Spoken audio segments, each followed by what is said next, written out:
It's complex, you know, to turn a tree into a piece of wood that you can then make beautiful furniture or joinery from.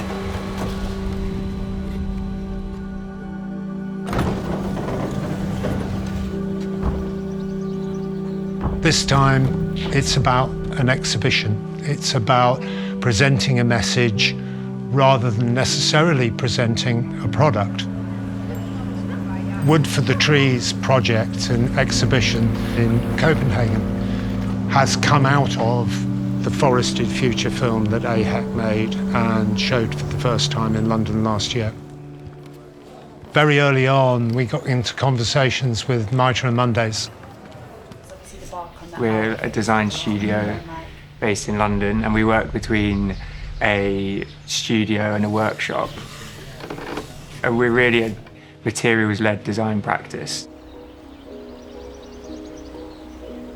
We decided that, having seen that film, what other ways would there be to sort of disseminate the messages? With the design, we were so conscious that we don't want to mimic a forest. It's something that you can't artificially create. It has to have happened organically. But instead, there were sort of maybe the moments or kind of forms or sounds that are very reminiscent of being in there. And so we have the rotations which invite the visitors to spin these trees around, giving them the sense of the cyclical motion and the regeneration of the forests. You have the canopy, which is the veneers that let the dappled light through. Then you have the seating, which rocks you and playfully reminds you of sitting on a log in the forest. We've learned so much from Benchmark, who understand this natural material so deeply. We're so used to seeing small samples that sit on our desk. That is not what timber is. Every tree is different. It's very human. And we need to and want to, and certainly at Benchmark, embracing this material. We had a kind of access to this abundant material, and we knew that we wanted to represent the diversity of the forest. We had some maple, we had some birch, we had some red oak, we had some cherry. And that the grade is this #1 common grade, Yeah. so it's knotted, it has some splits. They might be read as imperfections, but what they are in a way is a kind of measure of the life of that tree. An understanding of the context that that tree was in.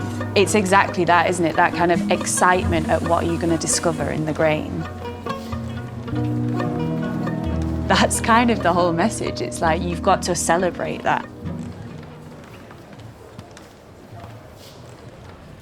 I really believe that we need to look to what the forests are providing, and we need to work with the materials that are on offer. If you only use some of the wood or some of the trees, how on earth can those forests be sustainable in the future? There's this word that AHEC and the foresters in the eastern United States use, which is stewardship. If you're putting something physically out there into the world, you should think of where that material's come from, how you're sort of presenting it together, and how it's held together during its duration. And then maybe beyond where it goes after that. It's not enough just to see it in isolation.